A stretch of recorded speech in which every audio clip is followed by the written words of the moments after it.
Now, as we begin this edition of the news, let us first inform you that President Paul Kagame is in Guinea-Conakry for the Saturday swearing-in of President-elect Mamadi Doumbouya as President of the Republic of Guinea. The President was received by the Guinean Prime Minister Amadou Oure Ba. Now, as we just noted in the headlines, the Chief Justice of Rwanda, Her Honorable Domitille Mukanaganzwa, has called on judges and court registrars to safeguard the integrity of the judiciary by delivering justice in accordance with the laws of the country and remaining vigilant against corruption. William Evans Mutabazi with more on that. A total of 62 judges and court registrars took oath of office. Among them are judicial officers who are already serving within the judiciary but have been promoted to higher positions, as well as new appointees joining the judiciary. While receiving the oath on Friday, the Chief Justice emphasized the need for professionalism and integrity to ensure that Rwandans continue to access justice that they can trust. Judiciary work is very essential, and so we ought to be very careful while working to execute our obligations so that Rwandans can have justice and a system they trust and one that they truly deserve. I want to implore judges, consider this as a noble responsibility, and the most important thing is to follow the law, the set guidelines and our values as a country. For registrars, I want you to know that you are the heart of the judiciary.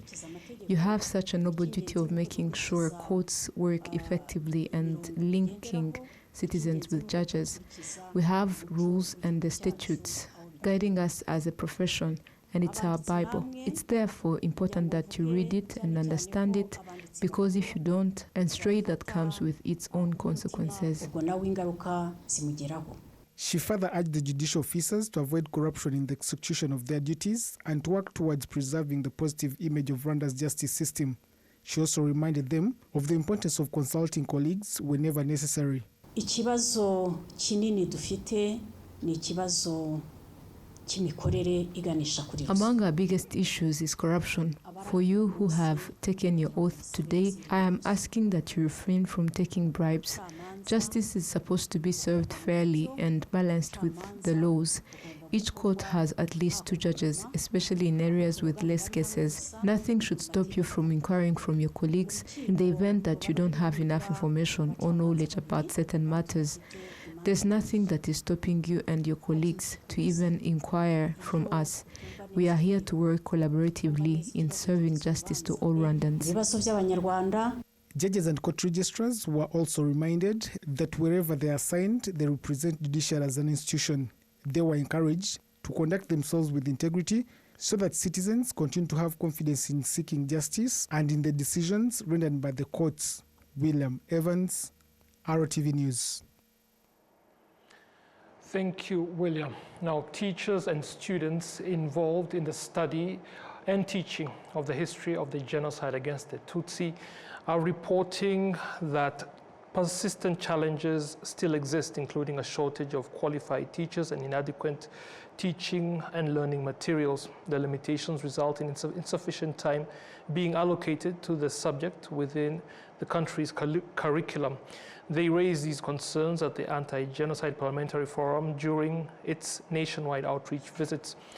The forum conducted visits to teacher training colleges, higher learning institutions, and universities across the country that prepare future teachers for the history of the genocide against Tutsi lessons. The purpose of the visits was to assess the quality of provided training. Students from the teacher training colleges and various universities studying history indicated that there is a shortage of appropriate instructional material for teaching the history of the genocide against the Tutsi. They further noted that the time allocated to the topic is limited compared to other history courses. In addition, some instructors from the teacher training institutions informed the forum that despite their efforts to teach this history accurately, they face challenges stemming from social media platforms that spread genocide denial, which undermines classroom instruction. University lecturers specializing in genocide studies emphasized the need to strengthen capacity building initiatives through continuous professional development and targeted training for teachers of the subject. They also highlighted the importance of expanding research on the history of the genocide against the Tutsi, noting that the number of researchers in the field remains limited. Senator Jean-Pierre Dusingizemungu, representing the Anti-Genocide Parliamentary Forum, stated that the forum is currently collecting stakeholders' views to identify the key obstacles faced by both teachers and students in the teaching and learning of the genocide history.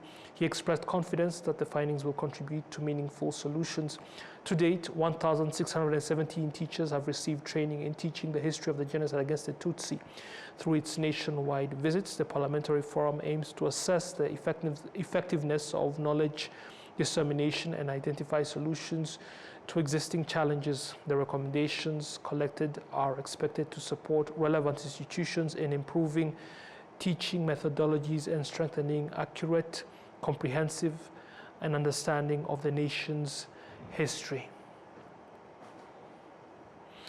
Now, in a related matter, the Minister of Justice, who is also the Attorney General of the country, Dr. Emmanuel Ugirashebusha, has noted that Rwanda's forthcoming review by the United Nations Human Rights Council will provide the country with an opportunity to counter the misinformation circulating about it. Dr. Ugirashebusha made the remarks while appearing before the Parliamentary Committee on on Unity, Human Rights and the Fight Against Genocide, William Evans Mutabazi, with more on that as well. The Universal Periodic Review, UPR, a UN Human Rights Council peer review system, where each of the 193 member states' human rights records are examined every 4.5 years by other member states, promoting accountability and improvement through dialogue, reporting and recommendations based on the UN Charter, UDHR, and treaties. Members of Parliament sitting on the Committee of National Unity, Human Rights and the Fight Against Genocide raised concerns over recurring issues highlighted in the report. They also sought clarification on the increasing number of countries expected to submit recommendations on Rwanda. Could the increase in parties interested in reviewing our country be in any way linked to reports by Human Rights Watch that keep pointing fingers at Rwanda and many other reports from elsewhere?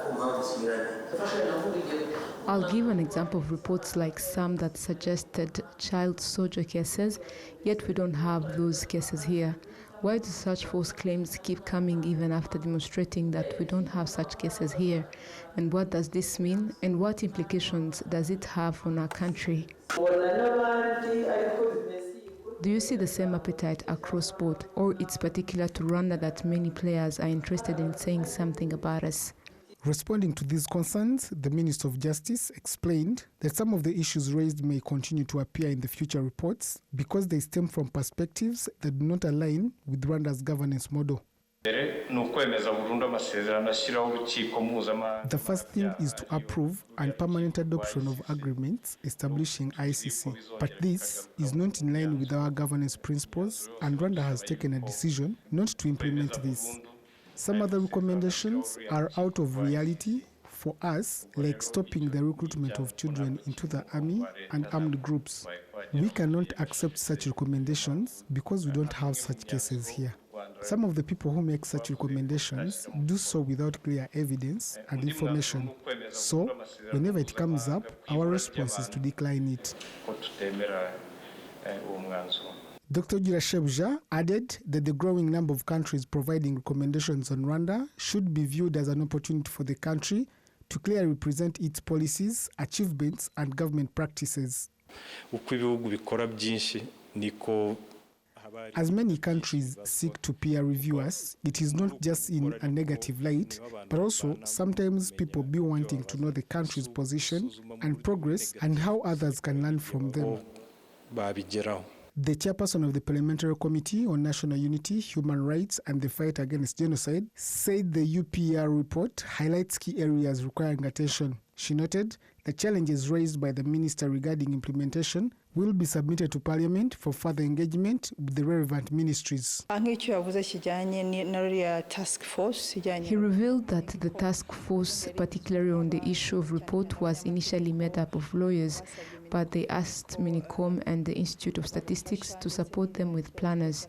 It's a way of fostering collaboration that we are hopeful that in such collaboration, reports will be fine-tuned. Rwanda's fourth Universal Periodic Review on Human Rights is scheduled for January 24, 2026. During the session, government representatives will present explanations and clarifications on the country's commitments and progress. William Evans, RwandaTV News. Thank you, William. Now, private sector players here in Rwanda's technology industry say that the introduction of the digital trust seal of platforms and software developers will help play a key role in helping the country achieve its target of growing the ICT sector contribution of the national economy to 10% by 2029, up from the current figure of 3%. William Evans Mutawazi with more on that. The Digital Trust Seal is a digital badge awarded to digital platforms and software applications used in the key sectors such as commerce, health, education, and financial services. Private sector operators from 16 companies that have already received the badge say it will significantly enhance credibility, trust, and competitiveness in the digital marketplace. Yes, there's a lot of opportunity that we missed because it's really hard to convince someone that you know how to do something if this is not a big organization, a more trusted organization that vouch for you. And that's what the trust seal will do for us. And we have seen that even on an international level, we are being recognized because it's something that is being checked for internationals while they are using our platform. So it gave us more traffic on our website and helped us to generate more revenues. Meanwhile, entrepreneurs who are yet to receive the Digital Trust Seal say that obtaining the badge is now a priority as they believe it will add greater value to their products and services. So we are in the journey of obtaining it at the moment because we used to lose some customers, some contract because of Trust Seal is not available. So we're working on it with ICT Chamber. We believe that maybe in the next week or next month we will be having it. They can be accepted in Rwanda and abroad. So it's adding a value to our solutions, and I can say we have already made our first steps into it. The president of Rwanda Software Testing Qualifications Board, RWSTQB, Robert Ford Mhusi, says the certification will now be issued by Rwanda's National Standards Board, giving it international recognition and credibility. So we have the local trust seal, which is now going to be bolstered by the international standards. So it's going to be very easy for international clients to identify you as a trusted company because of that trust seal. And you will easily be able to penetrate markets beyond Rwanda and be able to sell your product with a very high level of credibility for the product and for the company. The Chief Executive Officer of ICT Chamber, Alex Ntare, says the Digital Trust Seal will also strengthen Rwanda's capacity to export digital services to regional and international markets.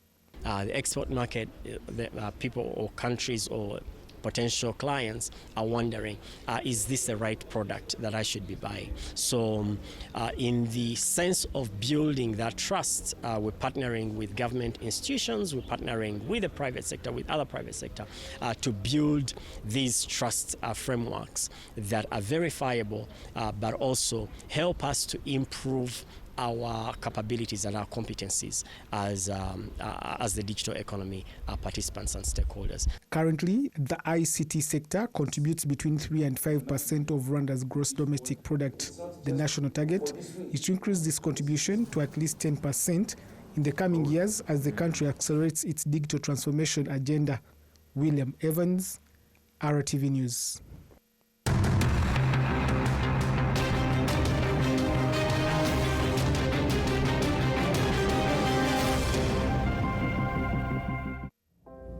Nyiri muto arababwiraga data bati ntabwo wagira umukamo mwinshi utunze inka imwe, ariko nigeze acika intege. Mama akinjira mu bucuruzi hari abamubwiraga bati ntabwo watera imbere udakorera mu iduka rigezweho, ariko ntibyamusubije inyuma, yakoranaga umwete. Njye muri kaminuza hari abanshidikanyagaho bavuga ko nashobora kaminuza naturuka mu muryango wifashije, ariko byarangiye nanditse amateka mashya. igihe cyo gutera ishema umuryango wanjye kigeze, bamwe bakomeje kumbwira bati ntabwo watera umuryango wawe ibyishimo n'ishema, ariko narabishoboye. Hari abakekaga ko nasigira umurage ukomeye abankomokaho, ariko ubu mfite uruganda rutunganya amata. Banki ya Kigali yabaye umufatanyabikorwa wanjye mu rugendo rwose, inzozi zanjye ziba impamo. Bigereho.